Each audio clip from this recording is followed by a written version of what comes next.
Halo teman-teman semuanya, balik lagi sama aku Ilham Bintang Anugrah dari SMA Negeri Sumatera Selatan. Jadi, pada video kali ini, aku mau bahas buku yang menurut aku wajib banget dibaca semua orang, apalagi yang pengen ngerti soal keuangan, tapi dengan cara yang paling gampang, yaitu dengan judul The Psychology of Money, karya Morgan Housel. Buku ini ngebongkar sisi lain dari uang, bukan cuma soal rumus ataupun angka, tapi soal gimana cara kita mikir dan bersikap sama uang. Nah, penasaran kan? Yuk kita review bareng-bareng.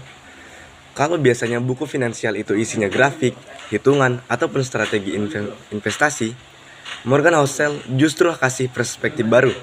Beliau bilang, kalau ngatur uang itu lebih ke soal psikologi, bukan logika doang.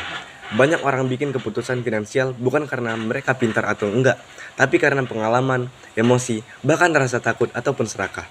Jadi, buku ini cocok banget buat orang biasa yang pengen ngerti kenapa kadang kita ngabisin uang buat hal-hal aneh. Kenapa orang bisa terjebak utang, atau kenapa ada yang sabar nabung sedikit demi sedikit sampai akhirnya menjadi bukit. Selanjutnya, ada beberapa ide utama di buku ini yang menurut aku mind-blowing. Yang pertama, uang itu personal banget. Cara kita ngatur uang dipengaruhi pengalaman masing-masing. Orang yang pernah hidup susah bakal lebih hati-hati, sementara yang dari kecil serba ada mungkin lebih berani ambil resiko. Selanjutnya yaitu, waktu lebih penting daripada angka. Warren Buffett bisa jadi kaya banget bukan cuma karena pintar, tapi karena dia konsisten investasi sejak masih muda. Jadi rahasianya ada di waktu dan kesabaran. Selanjutnya yaitu, kaya itu nggak harus terlihat. Kadang orang yang tampak mewah justru lebih banyak utang. Orang kaya beneran biasanya tenang, nggak perlu pamer. Yang keempat, rasa cukup itu kunci. Banyak orang hancur finansial karena serakah, nggak tahu kapan harus berhenti. Punya rasa cukup bikin kita lebih aman dan bahagia. Dan yang terakhir, uang bukan tujuan akhir. Yang penting itu kebebasan. Bebas milih gimana cara hidup kita tanpa terus-terusan dikontrol kebutuhan finansial. Nah, semua ini ditulis dengan bahasa yang gampang banget, nggak teknis banget. Jadi siapapun bisa ngerti. Selanjutnya, kelebihan dari buku Psychology of Money yaitu yang pertama, bahasanya ringan. Nggak perlu jadi anak ekonomi atau investor buat paham isinya. Yang kedua, penuh cerita nyata. Morgan kasih contoh dari sejarah, tokoh terkenal sampai cerita orang biasa. Jadi bacanya nggak monoton kayak teori, tapi kayak lagi dengerin kisah inspiratif.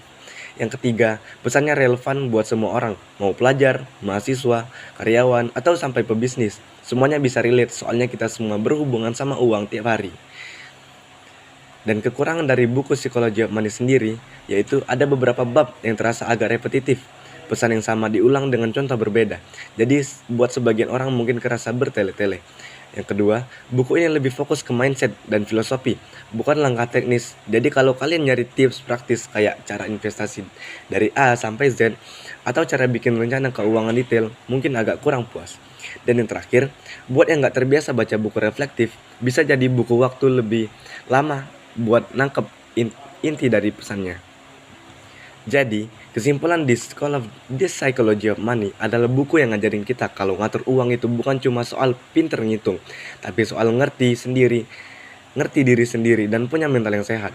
Buku ini bikin aku sadar kalau tujuan akhir dari uang itu bukan sekedar jadi kaya, tapi punya kebebasan buat hidup dengan cara yang kita mau. Mungkin sekian dari video review buku saya pada kali ini. Terima kasih sudah menonton dan sampai jumpa.